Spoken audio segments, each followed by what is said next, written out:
les frères et sœurs qui donnent des non, offrandes. ils donnent ce qu'on appelle une offrande à l'église. D'accord. Voilà, comme on dit dans l'église catholique, une quête. D'accord. Au-delà, comment reconnaître un homme de Dieu? Ah, c'est la chose la plus facile. La Bible nous montre qu'un homme de Dieu est la solution aux besoins de l'autre. À chaque fois que Dieu a manifesté un homme, c'est parce que les hommes est un homme de Dieu ou un serviteur de Dieu, c'est parce que le peuple souffrait. C'est-à-dire, à l'époque où Israël était en Égypte, ils souffraient, ils étaient dans l'esclavage, c'est là où Moïse est sorti.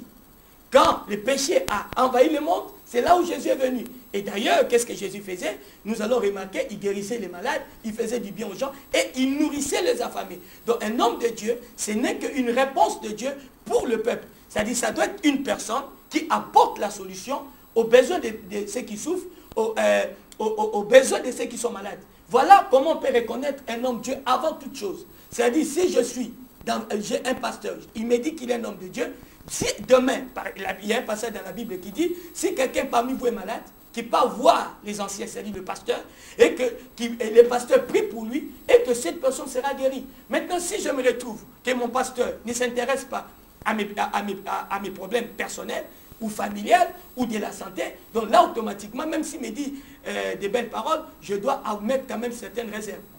Je pense que c'est à ça, lorsque Dieu est avec quelqu'un, il montre vraiment je suis avec cette personne. Si c'est aussi facile de reconnaître un homme de Dieu, comment expliquez-vous la prolifération des sectes? Vous savez, les sectes n'est pas toujours synonyme de l'Église. Hein? Lorsque nous parlons des sectes, ce n'est pas toujours synonyme de l'Église. Alors c'est toujours au nom de Dieu que ces gens-là... Comment? C'est toujours au nom de Dieu qu'ils viennent, ils disent voilà, il faut qu'on soit ensemble. Enfin bref, vous connaissez le discours au niveau des sectes. Donc justement, comment faire le bon choix et comment ne pas se laisser tenter tout en sachant que les gens aujourd'hui sont stressés, déprimés, ils ont beaucoup de problèmes, donc vulnérables. Alors, comment faire pour bien identifier pour reconnaître qu'on se retrouve dans une secte? Il y a quelque chose de plus facile, le plus banal, que toute personne doit être avisée. À chaque fois, ma volonté est violée.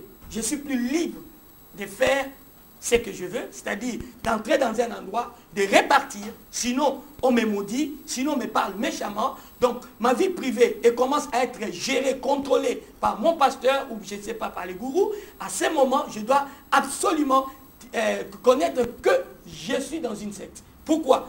Dieu lui-même a créé l'homme, il a donné à l'homme la liberté.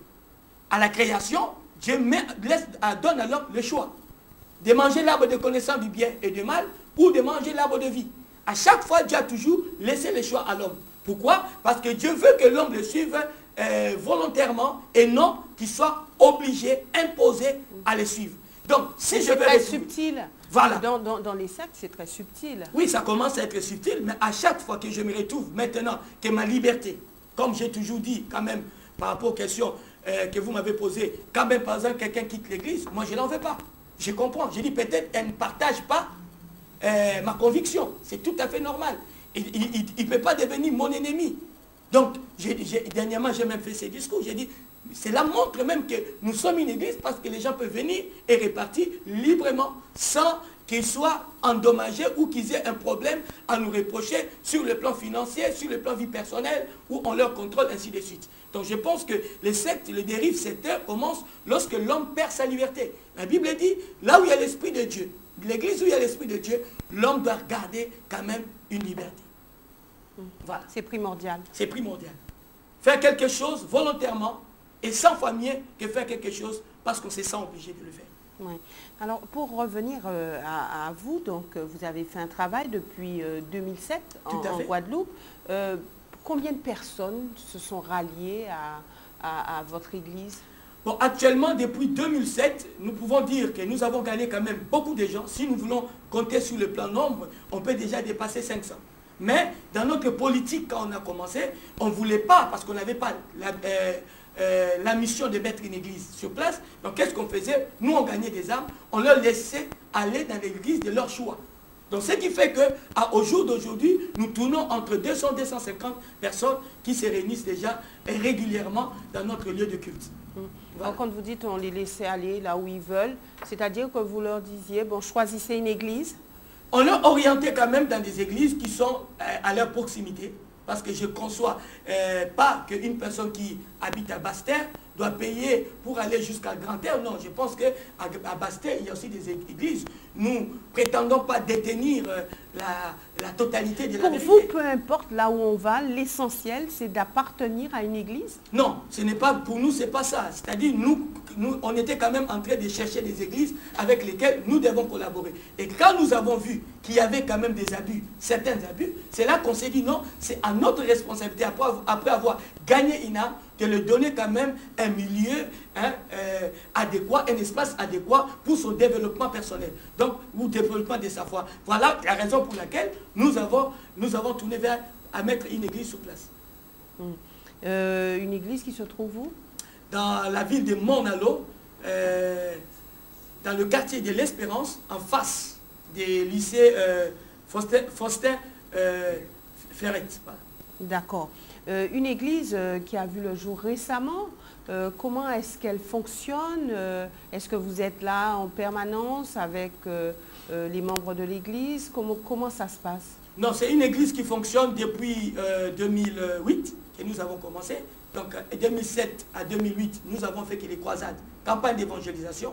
Et 2008 à 2009, nous avons donc commencé l'église tout précisément au mois de mars 2008. Et là, nous avons établi un pasteur qui est guadeloupéen et nous avons mis tout autour un collège. Parce que nous avons où j'ai choisi à éviter qu'une seule personne règne sur tout le monde.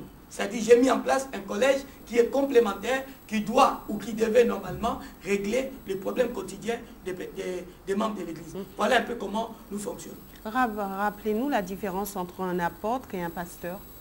Un apôtre, c'est un envoyé. C'est une personne qui n'est pas stable. Une personne qui ne reste pas, pas pour parler de stabilité, mais qui ne reste pas sur place. Qui va de ville en ville, qui va des régions en région, de pays à pays, pour annoncer l'évangile de Jésus et établir des églises au cas où ça demande. Et pour corriger la doctrine, et pour aussi avoir un regard sur les autres ministères tels que pasteur et les autres ministères de la parole. Voilà le rôle d'un apôtre. Tandis qu'un pasteur, c'est un berger, c'est comme un père de famille. Quelqu'un qui doit maintenant s'occuper d'un troupeau, qui doit veiller sur eux, qui doit prendre soin d'eux, qui doit leur protéger et qui doit prier aussi pour eux. Voilà le rôle d'un pasteur. Donc c'est un ministère. L'apôtre est au-dessus du pasteur. On n'ira pas vraiment dans ce sens-là, qui est au-dessus ou pas, parce que celui qui est au-dessus de tout le monde, c'est Jésus. Mais le ministère de l'apôtre est un peu différent.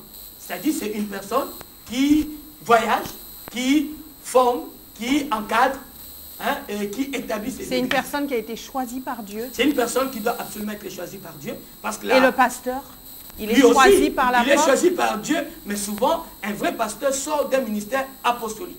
C'est-à-dire, tout pasteur doit avoir sur sa couverture un apôtre. Parce qu'il doit quand même avoir quelqu'un qui a un contrôle, qu'on appelle une couverture spirituelle.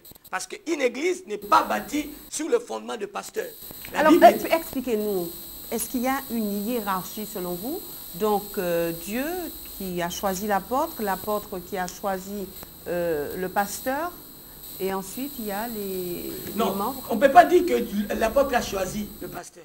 Comme je disais, tout ministère gouvernemental, parce qu'il y en a 5, sont choisis par Dieu. Comme la Bible dit, par exemple, premièrement, Dieu a fait des apôtres. Après, des prophètes, après des évangélistes, après des bergers, donc des pasteurs, ou les docteurs. Donc, premièrement, les apôtres. Pourquoi? Parce que c'est eux qui sont les pionniers, qui doivent commencer quelque part. Et quand ils commencent, ils doivent laisser maintenant cette bergerie à la responsabilité de quelqu'un. Et cette personne, c'est un pasteur.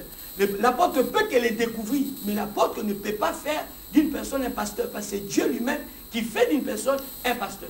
Comment les découvrir? Au travers de certaines sensibilités. Alors justement, j'allais y arriver. Comment sait-on qu'on est un apôtre?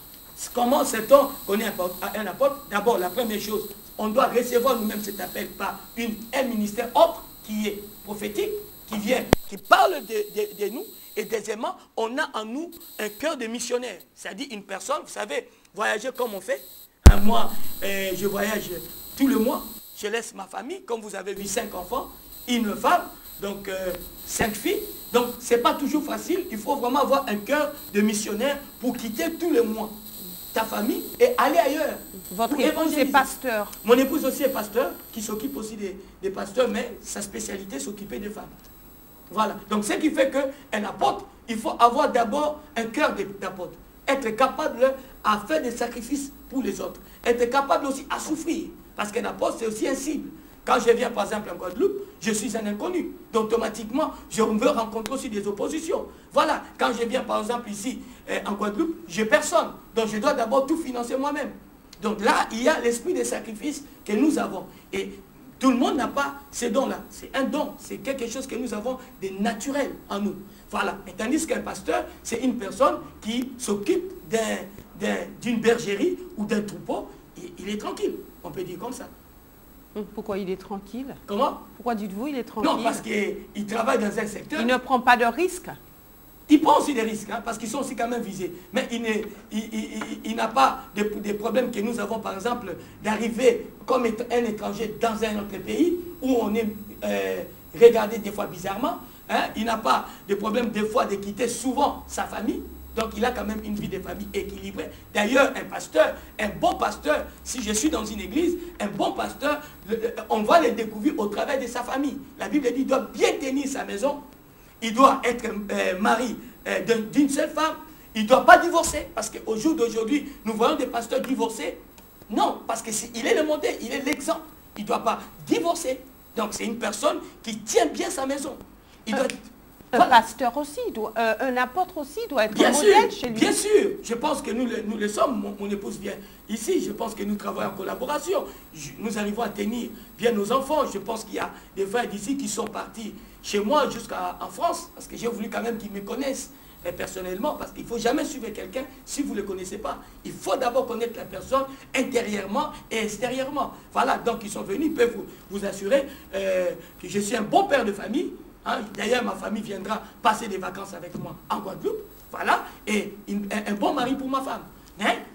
C'est pour les pasteurs, parce qu'il y a quand même certaines dérives que nous voyons aujourd'hui, des pasteurs qui ont le droit de divorcer, première fois, deuxième fois, de faire n'importe quoi. Et je pense tout ça, ça doit interpeller les âmes, parce qu'il est le modèle, la référence pour ces âmes. Si un pasteur divorce, maintenant comment il peut célébrer encore un mariage? Quel conseil il peut donner encore au mari? Et quelle raison il peut donner encore pour laquelle il peut dire, moi j'ai divorcé, mais surtout ne commettez pas cette erreur. Comment? Il peut dire, moi j'ai divorcé, mais ne commettez pas cette erreur. Un bon maître, il doit toujours conseiller par rapport à ce qu'il lui fait. Nous partons du côté du téléphone, puisque vous connaissez le principe de cette émission. Nous récupérons un appel. Bonjour, vous avez...